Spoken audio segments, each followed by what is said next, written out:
Collateral से फिर trade करने के बेनिफिट क्या हैं? पहला है लिक्विडिटी। कभी कभी ऐसा होता है कि हमें कोई स्टॉक खरीदना है बट कैश नहीं है, उस वक्त हम कोलैटरल यूज़ कर सकते हैं। कोई और स्टॉक जो हमारे पोर्टफोलियो में ऑलरेडी है उसको हम कोलैटरल की तरह यूज़ करके हम उसके अगेंस्ट स्टॉक खरीद सकते हैं। तो एक कोलैटरल लिक्विडिटी की प्रॉब्लम सॉल्व करता है। दूसरा प्रॉब्लम ये सॉल्व करता है कि अगर आपके पास कैश है, आपने कैश रखा हुआ है और आप उसके अगेंस्ट ट्रेडिंग करते हैं तो कैश आपके लिए कुछ रिटर्न नहीं देता है, कैश ब्रोकर के पास पड़ा है। बिल्कुल। आप ये कैश को किसी एक स्टॉक में डाल सकते हैं या किसी लिक्विड फंड में डाल सकते हैं। बैंक से लोन लेने जाओ बड़ा मुश्किल होता है, मतलब आप कितने कागज साइन करो, कितने चेक दो, क्या करो, कितना मुश्किल है ये कोलेट्रल ब्रोकर को देना और वहां से मार्जिन मिल जाना।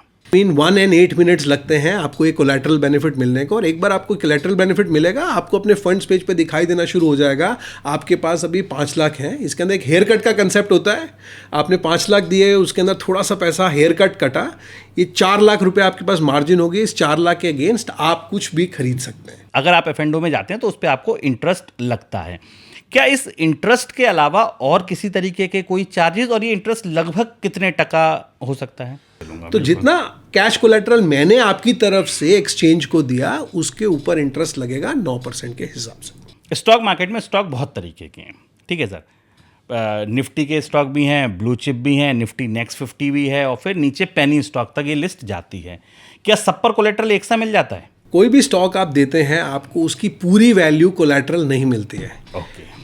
कैश एक ही चीज़ है जो कि 100% कोलैटरल में मिलता है, बाकी आप कोई भी और चीज़ अगर आप देंगे उस पर 100% कोलैटरल नहीं मिलता है। आपको क्या लगता है कि कौन सी मार्केट कंडीशन बेस्ट है आपके हिसाब से कोलेट्रल लेने के लिए? अगर आप ट्रेडर हैं और एफ&ओ ट्रेडर हैं तो आपको कोलैटरल ही देना चाहिए। मार्क टू मार्केट के लिए थोड़ा सा कैश 5%, 7%, 10% आप अकाउंट में रख सकते हैं, नहीं तो आपको कोलैटरल ही देना है। अगर आपके पास कैश है उसको भी आपको लिक्विड फंड में डाल के ही कोलैटरल देना चाहिए है, क्योंकि उस पर आपको 2, 5, 7% बन सकता है और आपकी थोड़ी की थोड़ी रिटर्न बेटर हो सकती है। कोटक नियो के साथ मुझे कोलेट्रल क्यों लेना चाहिए? बेसिक आइडिया ये है कि उसके पास ये टूल होना चाहिए।